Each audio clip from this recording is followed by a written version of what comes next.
जय श्री राम जय हनुमान। हनुमान जयंती की कथा। त्रेता युग का समय था। पृथ्वी पर रावण का अत्याचार अपनी सीमाओं को पार कर चुका था। भगवान विष्णु ने राम रूप में अवतार लेने का निश्चय किया तो महादेव शिव ने भी अपने आराध्य की सेवा के लिए अवतार लेने का मन बना लिया। लेकिन शिव जी के सामने दुविधा ये थी, वह आजन्मे हैं, उनका जन्म कैसे हो सकता है। तब महादेव ने अपने तेज को 11वें रुद्र के रूप में प्रकट किया। इस तेज को सुरक्षित रखने का उत्तरदायित्व सप्त ऋषियों को सौंप दिया। दूसरी ओर वानर राज केसरी की पत्नी माता अंजनी संतान प्राप्ति के लिए मतंगा ऋषि के आश्रम के पास पर्वत पर घोर तपस्या कर रही थी।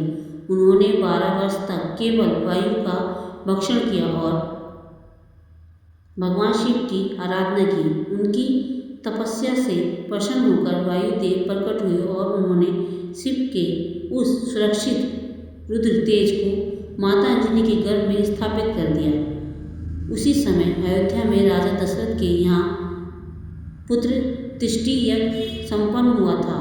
अग्निदेव ने राजा को दिव्य खीर दी। नियति के खेल से उस खीर का एक छोटा सा भाग एक शयन पक्षी चील झपट कर ले आया।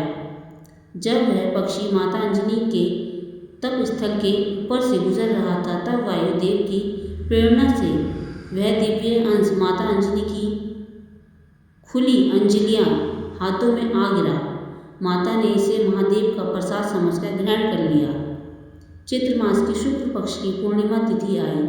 चित्र नक्षत्र और मेष लगन का वह मंगलकारी समय था। जैसे ही सूर्योदय हुआ, साक्षात भगवान शंकर के अंश ने माता अंजनी की कोख से अवतार लिया। जैसे ही हनुमान जी प्रकट हुए, पूरा आकाश देवताओं के जयकारों से गूंज उठा। गंधर्व गान करने लगे और अप्सराएं नृत्य करने लगी। हनुमान जी का शरीर कंचन सोने के समान चमक रहा था। उनके कान में दिव्य कुंडल, मस्तक पर स्वर्ण मुकुट और गले में सुंदर हार था।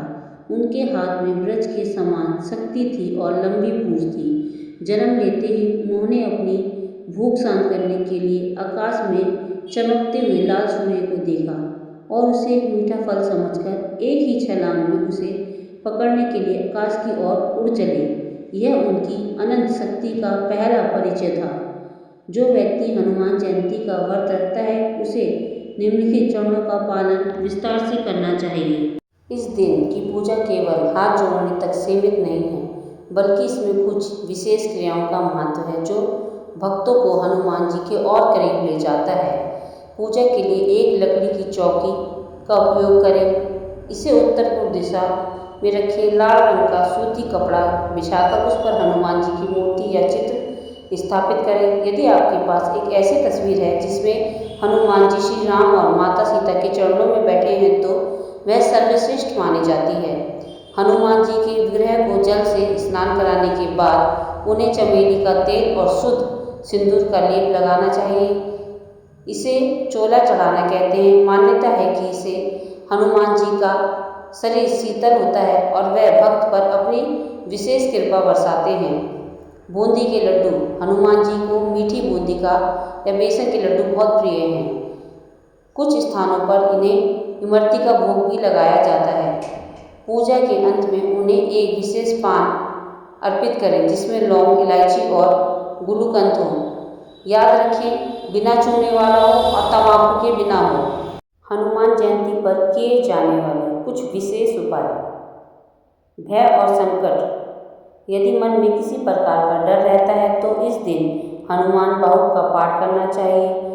2. हनुमान जयंती के दिन शाम के समय एक बरगद के पेड़ का पत्ता तोड़ें, उसे गंगा जल से धोकर उस पर केसर से राम लिखें और उसे अपने धन रखने के स्थान पर रखें। इससे आपके धन में कभी कमी नहीं आएगी और आपको कर्ज से मुक्ति मिलेगी। इस दिन वज्रंग बाण का पाठ करने से ज्ञात और अज्ञात शत्रुओं का प्रभाव समाप्त हो जाता है। शत्रु की बाधाएं समाप्त होने लगती हैं। भक्तों के लिए जरूरी नियम। जो भी व्यक्ति इस दिन व्रत या विशेष पूजा कर रहा है, उसे कुछ बातों का कड़ा ध्यान रखना चाहिए और पालन करना चाहिए। पूरे दिन किसी को अपशब्द ना बोले और जितना हो सके मौन रहकर मन ही मन राम का नाम 2 व्रत रखने वालों को इस दिन अनाज का त्याग करना चाहिए। शाम को आरती के बाद आप फल या दूध ले सकते हैं। पूजा के दौरान शरीर और वस्त्र तो शुद्ध होने ही चाहिए, साथ ही मन के विचार भी शुद्ध होने चाहिए, यह भी अनिवार्य है। कमेंट में जय श्री राम और जय बालाजी बाबा जरूर लिखें। आपको हनुमान जयंती के इस अवसर पर इस वीडियो में क्या पसंद आया कमेंट करके जरूर बताएं।